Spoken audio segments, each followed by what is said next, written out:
So, magandang umaga guys. Ngayon ay araw ng Thursday at gusto kong i-try yung challenge na mag-vlog ng Tagalog. Bisaya po ako, kaya medyo hirap mag-Tagalog, pero nakakaintindi naman ng mabuti at medyo nahihirapan lang mag-express, but susubukan ko lang mag-Tagalog. Okay. Marami sa inyo na nagme-message sa akin na nagre-request na mag-Tagalog na lang ako sa vlog para makaintindi sila, kaya nagbibisaya mong dako. So yeah, yan ang gagawin ko ngayon.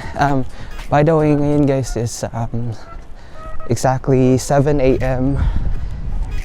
at papunta na ako sa office.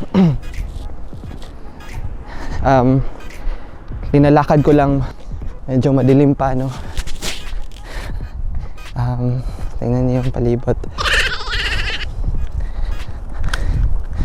So nilalakad ko lang mula sa bahay papuntang office kasi malapit lang naman, mga 5 to, actually I think mga 10 minutes walk to be exact.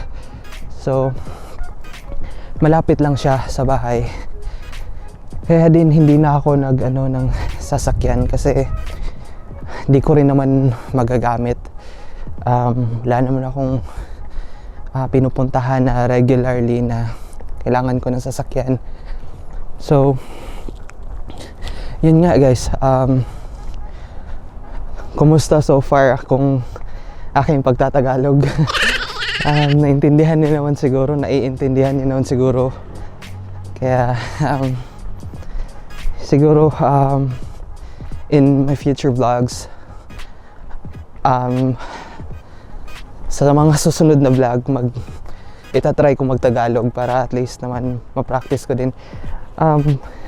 To be honest guys, when I landed here in Canada, that was the only time I really learned to speak Tagalog, because yung mga Pilipino kasi dito, halos lahat ng mga Filipino dito, guys are Tagalog. Kaya just ko lang yung ISO nitong camera, kaset natin sa auto. Yan.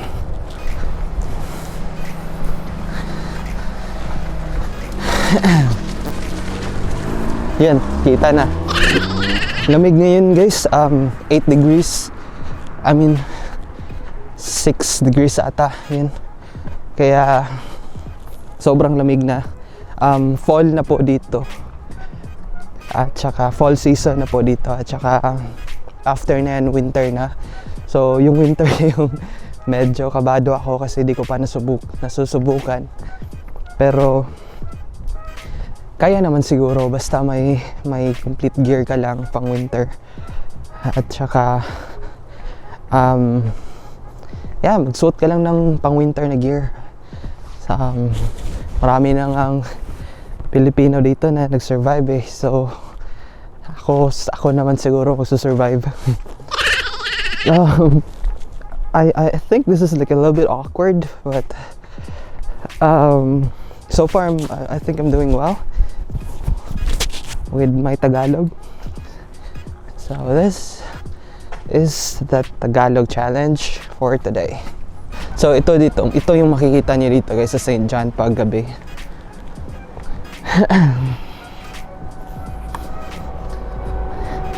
So dito ako laging dumadaan. Ito yung sobrang tahimik pa kasi tulog pa yung mga tao. But usually kasi magsisimula ang mga office dito is 9 a.m. 9 or 10 a.m. So yan. Dati din nung nung nasa IT support engineering pa ako na department sa tinatrabahuan ko. Yung work ko is 9 a.m. to 6 p.m. Pero nung nalipat na ako sa I would love to say this again, na-promote. It was the very first time I got promoted. So, proud na proud. So, nung na-promote ako as a network engineer in the Enterprise Operations Center, nag-iba na yung schedule ko. Naging 7:30 a.m. to 4 p.m. So, yan yung ginagawa ko dito. Ngayon, at I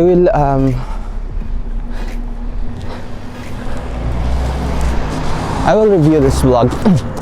At before that, tingnan nyo muna to, guys.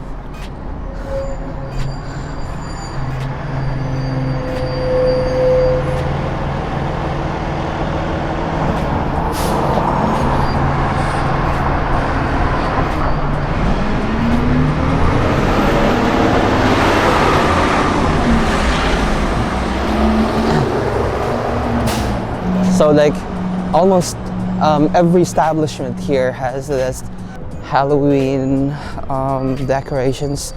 They're really into it, guys. Di kagaya sa atin sa Pilipinas na pagdating na ng mga bear months, yung makikita yung mga palamuti decorations is for Christmas na. But dito talagang mayroong pang Halloween muna bago sila mag ng Christmas. It's like a big thing here. So, yun nga, guys, malapit na ako sa office at I think sa tingin ko naman I'm doing great with my Tagalog. So, this is where I work. Kaya guys, i-end ko ng vlog dito at saka maraming salamat sa malapit na tayo maging 1,000 sa subscribers. So maraming salamat sa mga nag-subscribe at saka sa hindi pa, please subscribe sa aking channel. At lagay niyo sa baba kung anong gusto niyo topic about kahit ano, at saka babasahin ko yan at gagawan ko ng video para sa next. Maraming salamat at hanggang sa muli. Bye.